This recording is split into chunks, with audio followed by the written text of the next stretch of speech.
All new sounds a bit dramatic as you look at the new 2012 Civic, yet that's exactly what it is. One of the best-selling cars in the world has become perhaps rather unnoticeable. Let's drive the 2012 Civic EXL with nav and check the tech.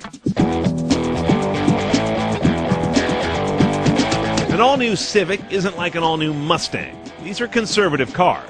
Updates include a less doughy face up front, a rump that appears to have been taken from a Dodge Neon, an economy mode with a big green button, a new 5-inch information screen, and standard stability control to keep all of this right side up.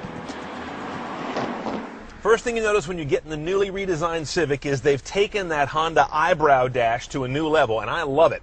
Right in the center, a big digital speedometer. On the side of that, 2 segmented bars. It'll change color from either deep blue if you're driving like a pig, blue-green if you're not too heavy on the throttle, and green when you're driving like a Prius driver. On the left side is a segment gauge for fuel. On the right is your instantaneous MPG. Then you've got this new thing on the right, which is a completely new idea for Honda, this big LCD info gauge that ties into the left side controller here. Notice the theme, big and readable. The display, also the controller.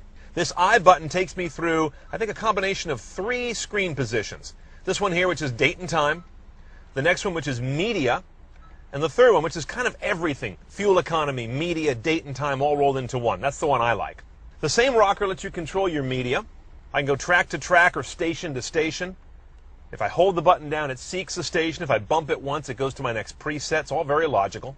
Up and down gives you volume. And again, notice how all the graphics are very clear and easy to see at a glance. This is some nice interface work. And up here you've also got some of your basic vehicle setup menus. On the right-hand side of the wheel is a similar controller for cruise control, and then down here I've got my hands-free calling and my voice command button, which still remains kind of separate in a Honda, which never made any sense to me. This also doesn't make any sense. Why the hell do I have a huge tachometer in this car with an automatic? Get rid of it. There's got to be something else we can put there. Maybe not, because everything I care about is up on the eyebrow. Over here's the economy button. This car has either a regular mode or push the green button, and you now have got a wimpy car. It tailors back all of its driving responses to encourage you to use less fuel. Here's something else I don't care about. This head unit. I'm tired of it. It's ancient. This is completely now at odds with the rest of the interface work Honda has done. This is the old school. The kind of crunchy graphics, the little tiny fiddly knobs, the small typography on the legends. This is like 2005, and this is 2011. This doesn't belong here anymore. The navigation system is entirely serviceable. It's just not any fun to deal with. You do have live traffic here under the little tiny information button. That'll show up as a list or on the map. Same dopey controller Honda's had for years, but I think it's actually gotten smaller. This little mushroom cap thing, what's the point in a car? Your optical disc is up here. And among your audio choices are that CD, AM, FM, XM radio, no HD radio. And I've also got my USB pigtail down here. Auxiliary analog is up here. And once I get a phone paired up, I have Bluetooth streaming as well as hands-free calling. Audio output is straightforward, 160 watt amp. That's it. No subs, no surround, and no factory choices for an upgrade, not even on this high-trim car. One transmission only on this EXL high-trim car. It's this 5-speed automatic. Relatively few gears for this day and age. No rear-view camera, standard or optional on a Civic still. No shifty thing, no gate, no paddles, no nonsense. This is not a race car. It's meant for getting around. Okay, in the engine bay, it's garden variety classic Honda stuff, which is a good thing. This car is about getting around efficiently for like 300,000 miles. And this is the kind of motor that does it. A not overstressed 1.8-liter inline-4 sitting side saddle, driving the front wheels, 140 horsepower, 128 foot-pounds of torque. Gets this guy up to 60 in about 9.2 seconds, which is not the point on a basic Civic. MPG is. They deliver there at 28 city, 39 highway. 39 highway, one shy of the magic 40. That's got to be killing them. Now compare those MPG numbers to the outgoing 2011 Civic, and you'll see they're 2 to 3 miles per gallon better on a car with an automatic. Nice, but nothing dramatic.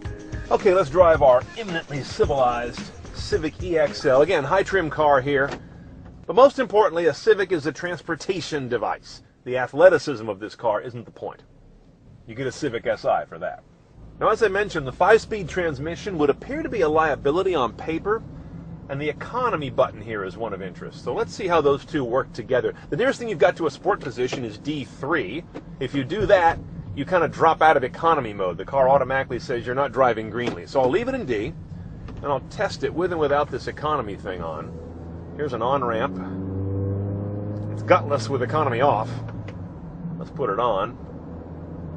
Feels the same. I have to say, this car feels more gutless than past Civics I've driven. I wonder if it's part of a master change in their tuning to wring the most MPG out of the car. It's just got no snap at all. Okay, now at freeway speed with the economy button on, I definitely feel a difference in tip-in on the throttle if I was trying to pick up some speed or jump ahead into a lane. It definitely dials the response back from a car that's already kind of responseless. I would definitely test drive a 5-speed manual if you're amenable to that. The Civic is still a great everyday car with a refined ride and solid credentials. But the Ford Focus, the Hyundai Elantra, and even the stodgy Corolla make the Civic less and less of a standout. A 2012 Civic EXL is going to run you about $22,700 out the door with destination. This is the high trim model, of course. Option or non-nav. It adds $1,450, which is kind of cheap, but not cheap enough for that unit. I'm going to delete that and go aftermarket. Now, your other tech options, a dealer-installed remote start for $500. Oh, and by the way, the lower trim cars are available with a 5-speed manual. This guy's automatic only.